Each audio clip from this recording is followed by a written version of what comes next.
दिनै जों फैनानै आर'नाइ एन्टारटेनमेन्टआ 30 बोसोराव आगान होबाय। दा जों गाबोननि गेजेरावहाय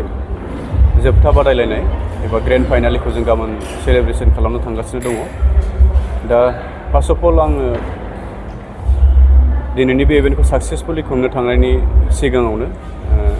जायखौ जों फाइनान्सियेलि सापर्ट खालामदों जोंखौहाय बिटिआर गभर्नमेन्टनि मानाव गिदिर CM श्रीजित प्रमद बर' सारखौ थेंक्स हरगोन आरो नैथियाव कालचारेल AM एक्जिकिउटिभ मेम्बार दावबायसा बर' सारखौ थेंक्स हरगोन आरो थामथियाव ECS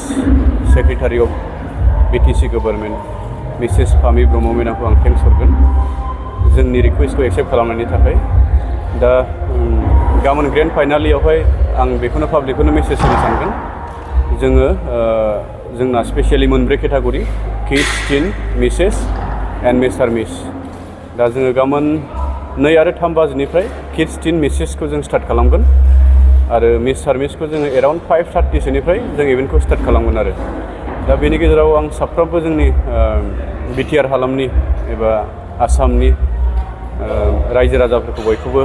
जोंनि प्रग्रामखौ नायफैनो थाखाय आं खावलायहरगोन आरो खालि बाहाय मोननैसो रेस्ट्रिक्सन दोननाय जादों। जोंनि इभेन्टखौ जाय बिथांमोनहा नायनो गोसो बिसोरो एलकहल कनजाम खालामनानै फैनो मोननाय नङा आरो सेकेन्ड पइन्टआ जाहैबाय जोंनि श'आवहाय जेबो आखाइयाव बुस्थु लानानै हाबनो मोननाय नङा आरो जेरै बेग लावथि बेफोरखौ जों एलाउ जानाय नङा आरो दा जों प्रेस मिटआव दङ लोगोआवहाय थांनाय 2024 मायथाइनि उइनार्सफोर आं गिबियावनो इन्ट्रडाक्सन होगोन थांनाय बोसोरनि मिस्टार बड'लेण्ड उइनार जाय बिथाङा क'क्राझारनिफ्राय धृतिमान ब्रह्म आरो मिस बड'लेण्ड हिसाबै थांनाय बोसोरावहाय आंजों दिनै दंफायो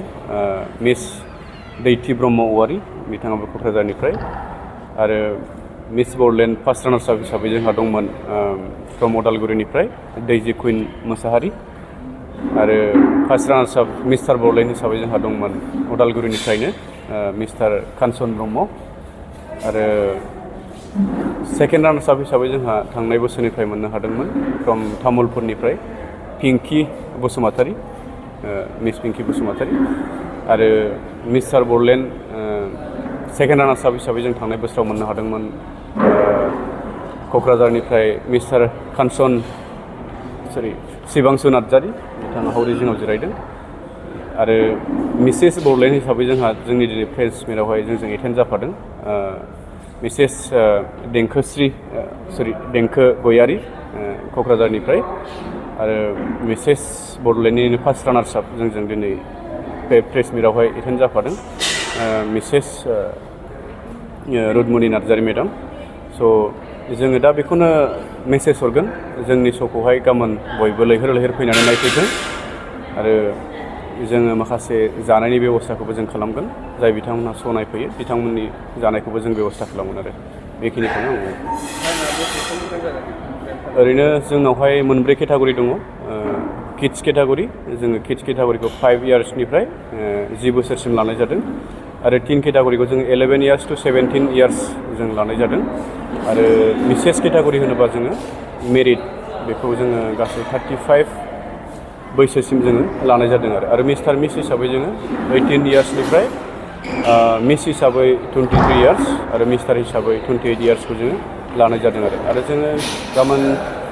किड्स टिन मिसेसखौ जोङो सिगाङावनो स्टार्ट खालामगोन एराउन्ड 2 बाजिसोनिफ्राय जों स्टार्ट खालामगोन